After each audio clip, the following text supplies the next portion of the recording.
Hi there, welcome to Economics Explained. In today's episode, I'm going to tell you what gross domestic product, or GDP, is, and why economists care about it, and then raise some issues with it.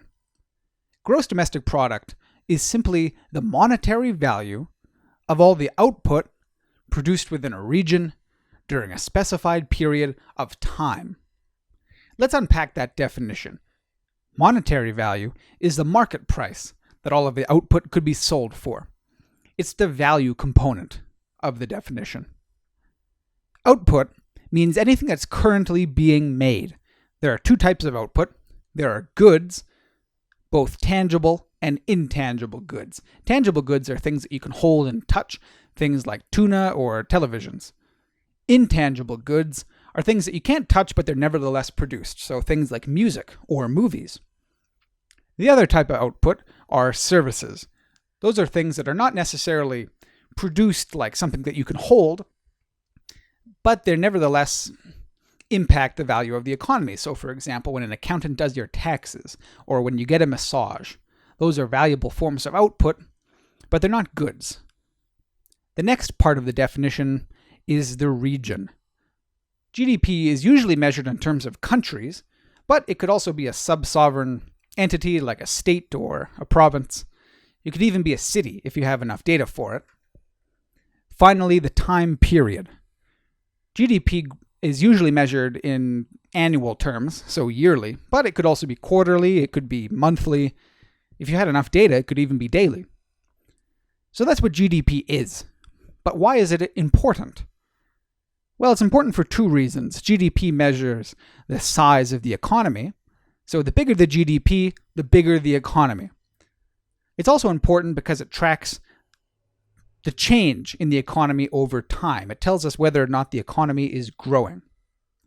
So for example, if GDP gets larger as more time passes, that's a good thing. It tells us that the economy is healthy.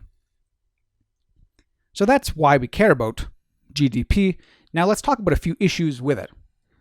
One of the big issues is that GDP doesn't necessarily measure an economy's prosperity because it only accounts for current production. It doesn't include past production, which results in accumulated asset wealth.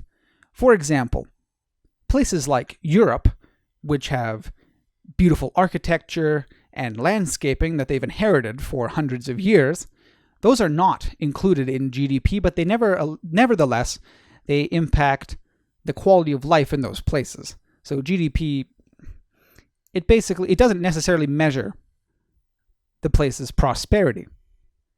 The other issue, and probably the bigger issue, is that GDP doesn't account on its own for changes in population. So for example, a place with a big population like India is going to have a big GDP even if every individual in that country is relatively poor. Let's put this onto a graph. Pretend that you have GDP and it's growing at a fairly good rate. Now, relative to the population, let's say that GDP is growing faster than the population is growing. That's a good thing because what that means is that everybody is getting richer in real terms. Their share of the GDP is increasing. Now, if we have a population that's growing faster than GDP, however, that's bad for the economy. That means that everybody in the economy is getting a smaller share as time goes on. The GDP growth is in fact being eroded by population growth. As a result, a more accurate way of tracking the prosperity of an economy is to look at GDP growth per capita. That is, the GDP divided by the number of people. Thanks for watching this episode of Economics Explained. I hope the information presented in the video was helpful for you. If it was, like the video, share it with your friends, subscribe, and you can even leave me a tip in the tip jar. Have a good one. See you next time.